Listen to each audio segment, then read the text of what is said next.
आँखी लाल हो गे रे जीव के जंजाल हो गे ना। आँखी लाल हो गे रे जीव के जंजाल हो गे ना। तोर कलिंदर कसे जानी रानी आँखी लाल हो गे ओ। तोर कलिंदर कसे जानी वही आँखी लाल हो गे ना। आँखी लाल हो गे रे जीव के जंजाल हो गे ना। आँखी लाल हो गे रे जीव के जंजाल हो गे ना। तोर कलिंदर कसे जानी रानी आँखी लाल हो गे ओ। तोर कलिंदर कसे जानी वही आँखी लाल हो गे ओ।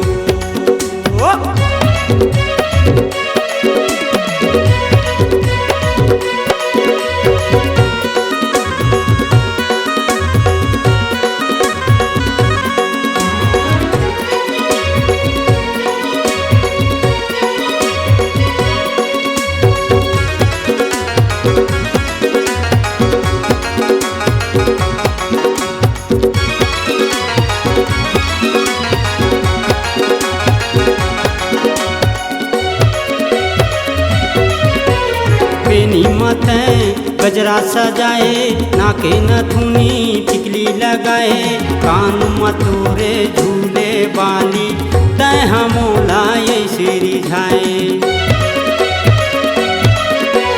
बेनी मते गजरा सजाए, नाके नथुनी टिकली लगाए, कान मतोरे झूले बाली तय हमोला ऐसे रिझाए। बवाल हो गे रे जीव के जंजाल हो गे ना। ये बवाल हो गे रे जीव के जंजाल हो गे ना।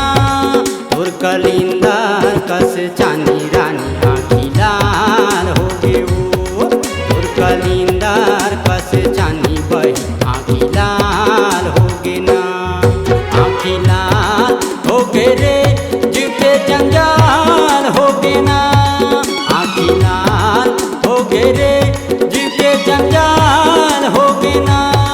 तोर कलिंदर कसे जानी रानी आँखी लाल हो गे ओ। तोर कलिंदर कसे जानी वही आँखी लाल हो गे ओ।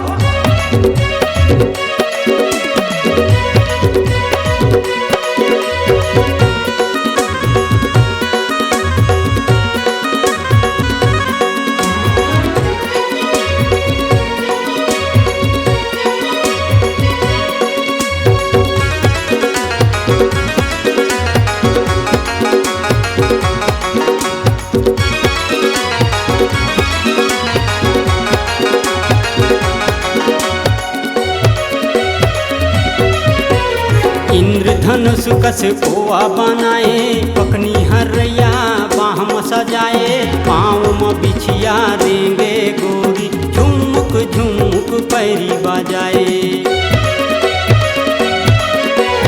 इंद्रधनुष कस कोआ बनाए, पकनी हरैया बाह में सजाए, पाँव में बिछिया रेंगे गोरी झुमुक झुमुक पैरी बजाए। हो गे रे जीव के जंजाल हो गे ना। ये बवाल हो गे रे जीव के जंजाल हो गे ना।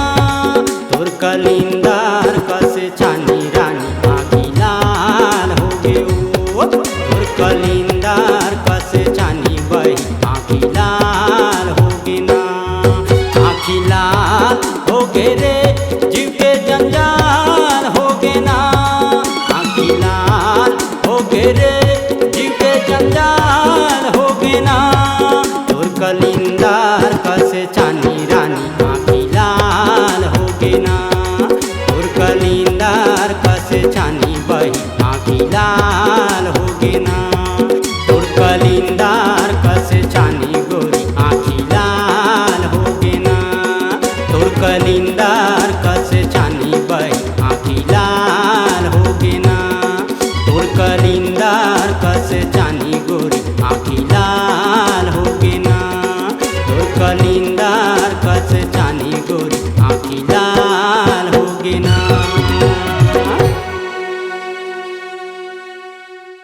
बनाइए अपनी एक खास पहचान, अपनी आवाज को दीजिए एक नया आयाम। तो याद रखिए एक ही नाम, Upasana studio. Upasana studio digital multitrack audio video recording, Bijju sound service Pali, जिला कोरबा, छत्तीसगढ़।